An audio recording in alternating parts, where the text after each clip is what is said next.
Hello there, what's up? Commander here. Welcome to my NXT TakeOver the End review. And yes, I know this is late, but I just couldn't be bothered recording this last night after watching NXT TakeOver because, to be honest, I didn't really enjoy it. I didn't think it was a good show. I found it really boring, to be honest. There was a few good moments, but honestly, I was really bored watching it. It took me over like 3 hours to watch it. I just couldn't get into it. I was watching, and I would just, uh, what's the word? Like phase out, I guess. I just couldn't stay focused on it. It wasn't interesting for the most part. Like the best moments for me was Finn's entrance, the ending of Finn's match with this muscle buster off the middle rope or top rope. I think it was the middle rope. Um, a couple of the tag team moves in the American Alpha Revival match, and after the American Alpha Revival match, when the Authors of Pain debuted and beat them up. Apart from that, though, I thought it was kind of boring, to be honest. I just couldn't get it. I just didn't find it interesting. I was really looking forward to watching it, and then I watched it, and I just, I didn't think it was that good. I think it was lacking big time. I don't really know what it was, but I wasn't the only one. Like I was looking at WWE's Twitter and that last night. There was some other people that didn't think it lived up to it. Most people were jizzing over it because if Roman Reigns isn't in it, then that instantly means it's good. Um, but I didn't think it was that great. But I don't think this is going to be a long review because I don't really think I'm going to go in depth into the matches like I usually do, mainly because I don't think there was much to talk about really, because I don't think the matches were good really. Honestly, I don't have a favorite match out of any of them. I didn't. Maybe the tag match, but even then, it was nowhere near as good as the Dallas match. It did have its moments. I'm not gonna lie, it did have its moments. Um, it was, I don't know, something was lacking. I didn't think it was that good. But pre-show, I don't know. There's much to say about the pre-show. It's just the same as always. There was a good promo from the Revival where Dash Wilder was pretending to be all emotional, and then Scott Dawson was talking about beating up the American Alpha. Um, but then moving on to the show, it kicks off with the debut of what's his name, Andrade Almas, or Andrade Cien Almas. It's an interesting name. Against Ty Dillinger. Andrade won, obviously, 5 minutes 22. And also there's a dark match was Ember Moon defeated Peyton Royce. And Ember Moon is Athena from the Indies, and she was also known as Adrian Reese.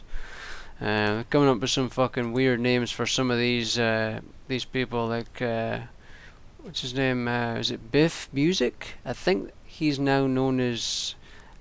It was some weird name. I read about it yesterday. It was like Cody O'Leoyan or something. I was like, what kind of a name is that? It's such a weird name. Let me find it actually. Here it goes. NXT star gets a new ring name. It was a ridiculous name. Yeah, the former Christopher Gerard or Biff Music is now using the name Oni Lorcan. What kind of a name is that? That's just weird. A weird name. Biff Music. That was a good name. I thought that was a cool name. Biff. That's cool. But Oni Lorcan. Okay, whatever. But as for this Andrade Almas match, there wasn't much to say, but I was hyped during Ty Dillinger's entrance, and then Almas come out. I don't know. I didn't really know what to think of him. Really, he had some hat thing on and some white trousers. Then he took them off, and he had on some like regular old luchador trousers, ring gear. I don't know. But the main sort of moment was Dillinger hitting this awesome super kick on Almas, who was like in the tree of woe, and it looked like he got him around the neck area. It was pretty nasty. Eventually, Dillinger's going for the tiebreaker, which is sort of like the AA into like a backbreaker type of thing. Andrade did this like cartwheel into like a moonsault. You know when they do that thing when they run in the corner, they did like a cartwheel, then he did like a moonsault, and like his feet landed on Dillinger's back. It was kind of cool, I guess. And then his finisher was when Dillinger was in the corner, sat down, and he ran with his knees right into like his shoulders. It was alright, I guess, but I don't think it was an amazing debut. Not something like a Kevin Owens, who I think has the best debut, not only NXT, but probably in WWE in the last like 10, 15 years. I thought it was just amazing. I went back and watched that a few times. It's so good. So good. After that, not much to say. Nothing really happened. Next match, American Alpha versus Revival. They did have some cool moments. There was like the American Alpha both applying ankle locks. They both did cool like double team maneuvers, which is something I think's missing like in WWE in general. Not so much NXT, but mainly the main roster. They did a lot of cool double team moves. Both guys. That was alright, I guess. Apart from that, not much to say.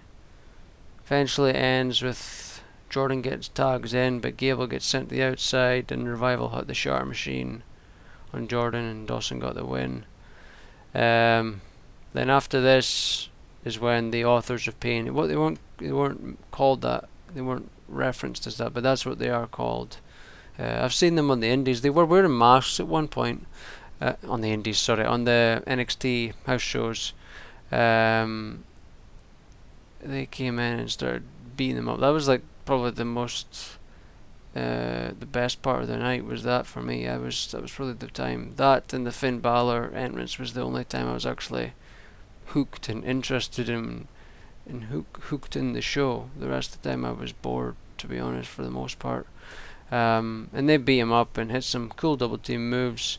And then Paul Ellering comes out. I didn't know who it was until they said, and I was like, oh yeah, okay, I know who that is. He comes out and sort of, well, it says he nods his head here. I don't know if he actually did, but they walked back and stood by them, and then they left. I thought that was a cool moment. As for the Revival winning, I thought that was quite surprising. Didn't think that was gonna happen, but some people think it's bad for American Alpha, but had American Alpha won, you would have complained it was predictable. So, can't please everyone. After that, we move on to Shinsuke Nakamura versus Austin Aries. The tag match lasted 60 minutes. Now Nakamura and that lasted 70 minutes 5 seconds. Shinsuke won. Honestly, I don't have much to say about this one either. It started off okay, and then it just got boring, in my opinion. The one cool part was Austin Aries had a like Death Valley driver on the apron, which is pretty sick. Apart from that, I don't think there was much. I'm just looking through here. There wasn't really much else. You had the old last chance at one point, or attempted it a couple times.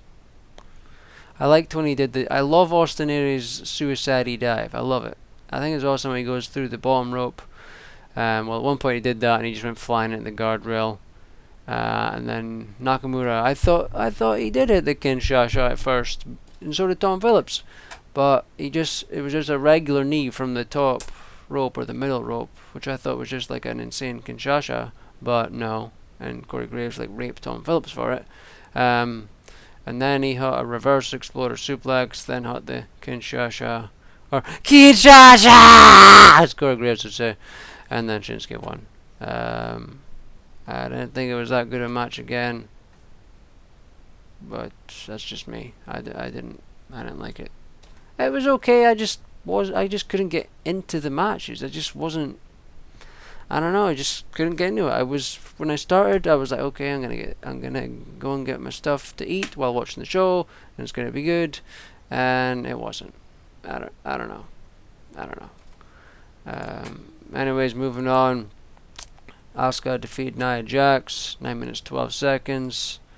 And again, there was not really much to say about this one.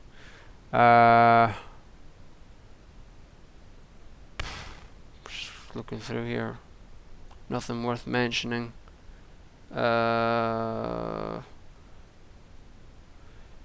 Sort of Nia sort of dominated the match the most part, I guess, sort of. Then Asuka a bear hug. She started going nuts, like a drop kick and the hip attack.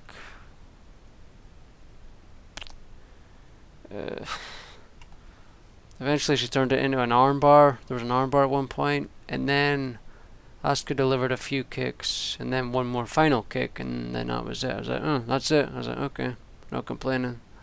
And Asuka won. Also, they showed like the highlights for or a preview for the Breaking Down Reloaded, which if had this show not been so boring, I would have gone and watched last night. But no, I'll have to watch that at the weekend, and I got an itchy foose.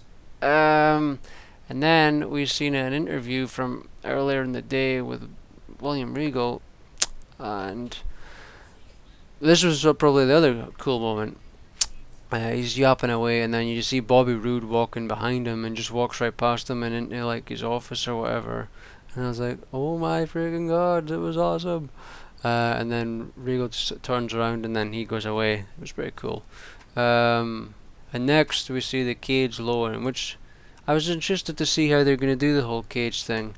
But the cage wasn't as big as the regular cage in WWE. Usually they've got quite a bit to when they're on the top rope. They've got quite a bit, but when they were on the top rope, their heads was quite clearly popping over. It wasn't as big, but that's understandable because it was a small arena. But the way they did it, I thought was really cool, because it was sort of like all four sides were up, sort of like this, and then it slowly came down like that. I thought that was really cool. I did think that was really cool. Finn's entrance was cool. There was a cage on the like entrance way, and then he like slammed it down, and I thought that was cool. But then as for the match, it was the regular sort of stuff that you see in a cage match. At one point he hit like a sling blade, I think, from the top rope, which is pretty cool. Another point was Finn had this sick kick in the face to Joe, who was like in between the cage and the ropes, like a nasty kick. I think it legit hit Joe in the face, and then Joe was like, oh, and then he fell on the ropes, and Finn was on the top ropes, so he fell onto his old dong, and that nailed him for a little bit.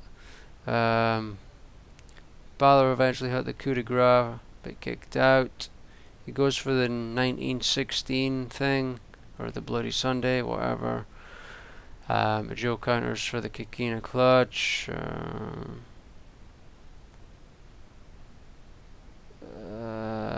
It looked as though after that, I think the crowd was chanting for him to go up top and hit something. So he starts going up. What's it say here? Yeah, he's trying to go up, and then Balor kicks him away. Then Joe comes back again, slams his head against the cage, grabs him and hits a muscle buster from the second rope and gets the win. Samoa Joe won. But I don't know. People seem to love it, but I don't see what the attraction is. I didn't think it was that a great show at all, really. I just wasn't interested in it. I don't know. And what's worse after this is that I read that they want to possibly going to be extending the pay-per-views, like the WWE pay-per-views, which is just great, because what we need is more shit to watch. Although, not gonna lie, the WWE reviews have been good lately, in my opinion. Like, the last one was, like I said, was the best overall pay-per-view of the year so far.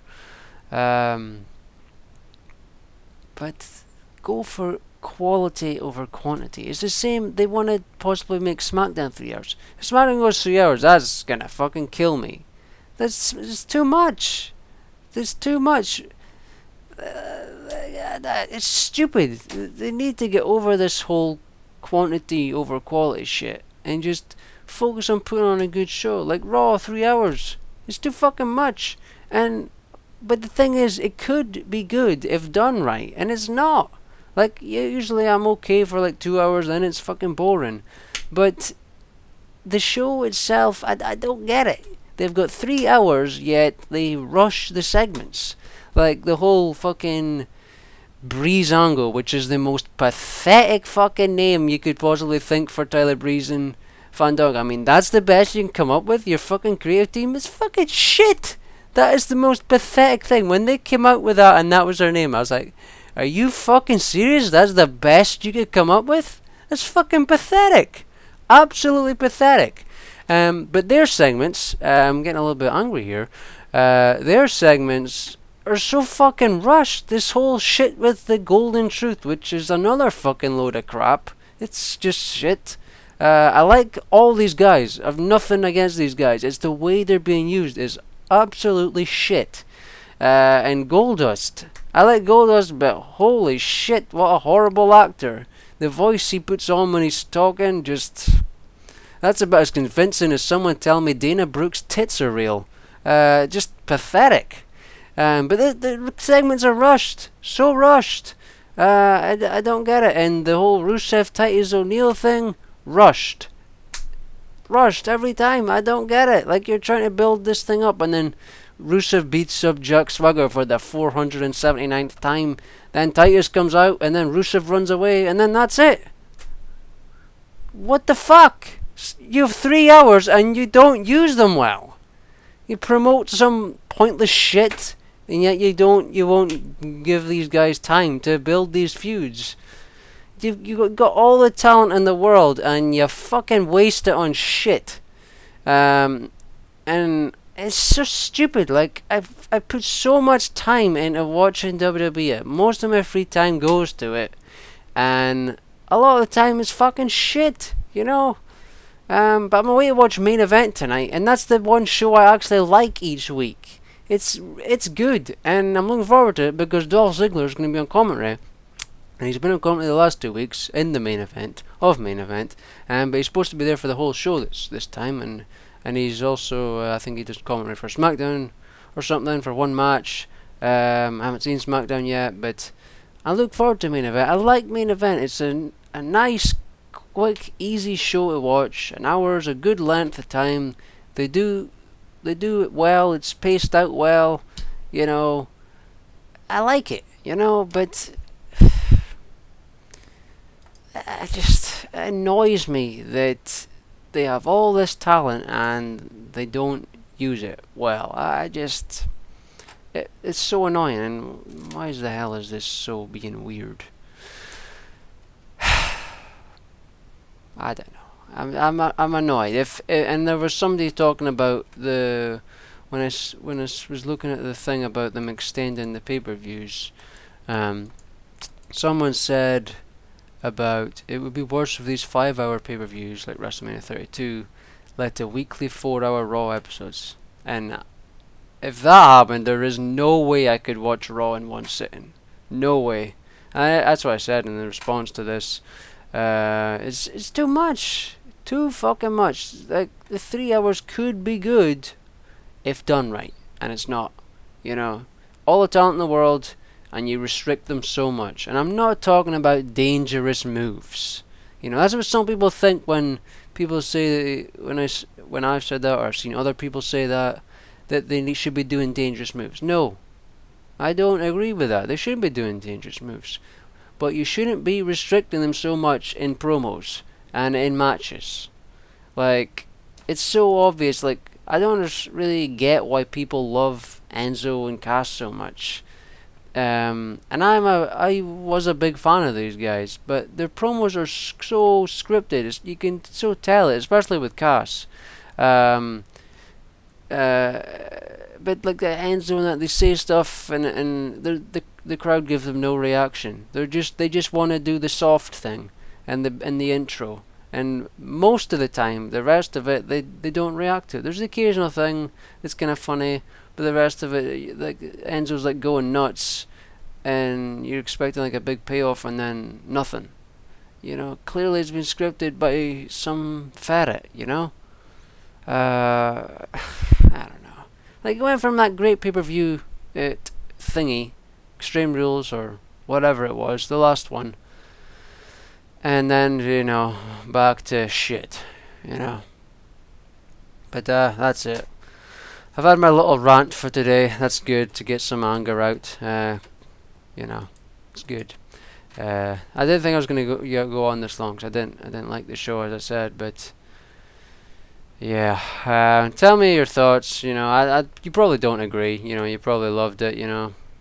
Good for you. That's great. Everybody's different. But I didn't like this. Didn't like this show at all. Just couldn't get into it. I just don't know what it was. But I'm not like this with other shows. With non-WWE stuff. I'm I'm into it. Like The Walking Dead. I watch that from start to finish, and I'm hooked. Or like a EastEnders or Big Bang Theory, Family Guy, anything like that. I'm fine. But WWE, and even at times Lucha Underground, but maybe it's just because I'm tired. I don't know, but I do really like Lucha Underground. But there's times I sort of struggle to stay interested. I haven't seen this week's episode yet, but there is times when I sort of struggle to thingy in it. But I think it's just too much. I think it's too much wrestling. I think that's the problem. But I don't know. I don't know what else to say, but I'd be interested to hear your opinion on my view of NXT, and I'd also be interested to see what you think of the NXT TakeOver.